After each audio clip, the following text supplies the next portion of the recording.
Number 10, the question is, what's the concentration of the original citric acid?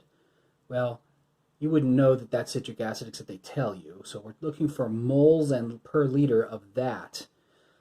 This is possible because they give you some information about what it was reacted with. First of all, make sure you've watched the titration video so you get a sense of that. But it means that the moles of this reacted pretty much exactly with the moles of that. So if we could find the moles of this, we could say, oh look, we must have had 1/3 as many moles of that because they react in a 1:3 ratio. So what's the moles of this? Well, they told you you had a 0.1 molar solution and you had 0.03 liters. There's liters inside here at the bottom canceling out there. This says you had 0.003 moles of sodium hydroxide. How many of these did you use? 1/3 as many as whatever you just said for this, so 0.001 moles. And remember that when it started, which is what we're talking about, what was the concentration of the original acid? It was in 200 milliliters, or it was in 0.2 liters, which gives this original molarity.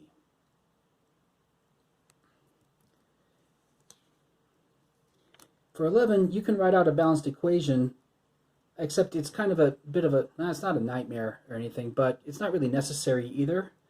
You do need to know that nitrogen gas is N2. And they probably think you know that. They might not state it. That is an intro-level class item. You need to know that. I would not guarantee that they tell you. So if you're going from nitrogen N2 to NH, look, you start with 2 N's and every N2 supplies 2 nitrogen atoms for every ammonia, they don't say it's ammonia, but that's ammonia, molecule. Well, what do we have? We have 280 grams. Well, the molar mass is 28, isn't it? 14 plus 14. So that's 10 moles. One of these can make 2 of those because it supplies 2 N's. So you can make twice as many moles of ammonia, and then you can convert it to grams.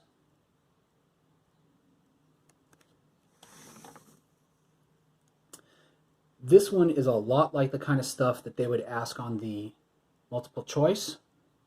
It's a limiting reactant problem that you can do in your head. You have 3 moles of this and 10 moles of that. Okay, well, let's see. 3 moles of this would need 15 moles of that. Do you have it? No, you have 10 moles. Okay.